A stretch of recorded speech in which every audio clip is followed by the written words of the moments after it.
మారిన ఆహారపు అలవాట్లు జీవనశైలి నేపథ్యంలో సంపూర్ణ ఆరోగ్యానికి ప్రతి ఒక్కరి జీవితంలో యోగా భాగం కావాలని ఏలూరు ఎంపీ పుట్టా మహేష్ కుమార్ సూచించారు.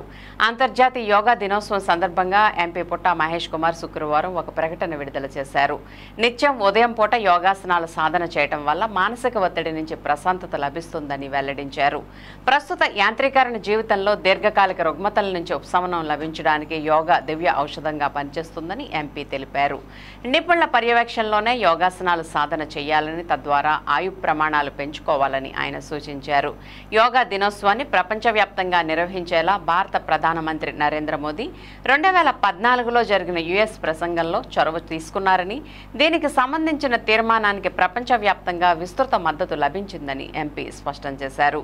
ఐక్యరాజ్యసమితి సర్వసభ్య సమావేశంలో 177 దేశాలు దీనికి మద్దతిచ్చిన విషయాన్ని ఆయన గుర్తు చేశారు. అనంతరం New York, Paris, Beijing, Bangkok, Kuala Lumpur, Seoul, Delhi సహా ప్రపంచవ్యాప్తంగా మొదటి అంతర్జాతీయ యోగా దినోత్సవాన్ని 21 జూన్ 2015న విజయవంతంగా నిర్వహించారని ఎంపీ తెలిపారు. ఇదే స్ఫూర్తితో ముఖ్యమంత్రి నారా చంద్రబాబు నాయుడు నేతృత్వంలోని కూటమి ప్రభుత్వం అంతర్జాతీయ యోగా దినోత్సవాన్ని చరిత్రలో నిలిపేలా విశాఖపట్నం వేదికగా ఏర్పాట్లు చేసిందని పేర్కొన్నారు. ప్రపంచ యోగా దినోత్సవ కార్యక్రమంలో ప్రతి ఒక్కరూ భాగస్వాములై విజయవంతం చేయాలని ఎంపీ కోరారు.